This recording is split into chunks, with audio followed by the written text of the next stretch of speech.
شامتون بخیر باشد دوستان بنیاد خوبم. آنهایی که این لحظه ها ما رو تماشا دارند، با استفاده از فرصت از یکی شما میخواستم تشکر بگویم که دائم مرا پیگیری میکنید مطالبی که در این صحیفه نشر میشود و البته یکی شما رو با ماه شریف رمضان تهنیت میگویم عزیزان و امیدوارم که این ماه در خاندان هر یک شما فیض و برکت دارد. اما گونه که شما میدونید من اصلا خیلی کم تقریبا صحبت نکردم در صفحه اینستاگرامم تا امروز و حالا قرار کردم سر یک مسئله با شما در روبرو قرار بگیرم. طبعا شما میدونید چند روز پیش در پنجکین یک زن خود و 3 فرزندش را به دار آویخت. این حادثه خیلی تکان دهنده بود و نمیتوانست هیچ نفر رو در کنار گذارد، البته از جمله مرا. و تصادفاً چند لحظه پیش من بازم در شبکه‌های اجتماعی شاعر جوان سینای ابوعلی رو دیدم که در واکنش به این فوجیه و در مراجعت به اون زن که هم نام من بود، شهلا، این مصرع ها رو نگاشته است و خیلی تاثیر کننده است. چون اکثریت شما زیاد از من خواهش میکنید که شعر برای شما قرائت کنم و همین لحظه ها میخواستم همین مصرع ها رو برای شما بیان بدارم، با اجازت شما البته. خدا بخشد تو را شهلای ناکام، تو را مادر نمیگویم چی گویم، تو حکم خواهری داری اگرچه تو را خواهر نمیگویم چی گویم. مگر مادر چنین بیرحم باشد که طفلانی به جان پرورده اش را به دار آویزد و بر مرگ بخشد، عزیزانی به در آورده اش را.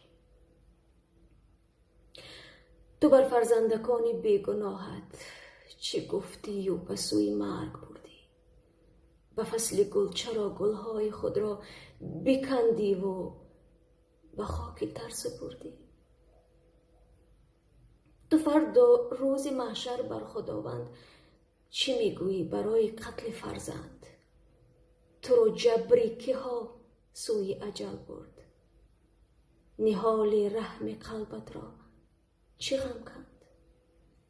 محمد جان و شهناز و امینه رهاره همراهت خوشحال رفتند، نپرسیدند قصدت از سفر چیست و یا از ترس تو چون لال رفتند. چیسان برگردن دلبندهایت دلت شد که بمانی حلقه دار، چه آمد بر سر تو که زدی دست به دلسنگی و بیرحمی به این کار. زمانی جانکنی کودکانت دلت در سینت فریاد می کرد. محمد وقتی جان دادن چی ها گفت، نگاهش خواهشی امداد می کرد. برادر را به تار دار دیده سؤال داد شهنازی فرشته، چو جان از قالب گل دخترت رفت، نشد جانت زی سوزیش بیزنشته. امینه نور چشم قبلگاهش نکرد آب سنگ قلبت را به آهش. چی کرد آن طفلکی روزی ندیده به تو فرزند بودن بود گناهش. چو ماندی بر سری خود حلقه دار، نظر کردی به هر پژمرده زار. دلت ترکید یا که حلقه شد تنگ، ربود جانی تنت به هیچ آزار. اگر بودی به قصد جان آنها، چرا آخر به آنها شیر دادی؟ تو هم پرورده مادر، به مادر چرا درهای صد غم را گشودی؟ کدام انگیزه گمراهت کرد؟ کجا شد مهر و رحم مادریت؟ نبود راهی دیگر غیر از راه مرگ؟ کجا شد ترس و وهم مادریت؟ 1100 سوال دیگرم هست، سوالی را نمیابم جوابی. به مرگی کودکانت خون گریستم، ندیده کس چنین دهشت به خوابی. خدایا مهربانا این چه اسرار؟ یکی بر ناخونی کودک بود زار، یکی رو بین کشند فرزند بردار. چرا دادی اجازت بر چنین کار؟ مگر دنیا به آخر میرسد؟ آه خدایا ای خدای پاک آگاه، کسی از این پس به جان خود کند قصد؟ هزاران التجا گردان ز این راه. خدایا مهر را در دل نگین کن، دوباره آدمان را رحمگین کن.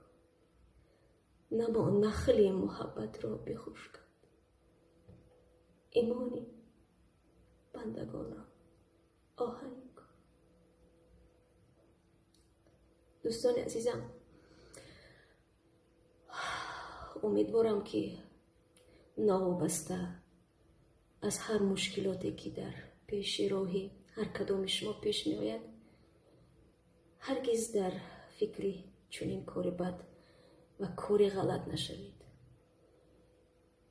چون جان را به هر یکی ما حق داده است و تنها خدای بزرگ حق دارد که این جان داده را از ما ستاند. خود را احتیاط کنید عزیزان و خداوند همیشه نگهبانتون.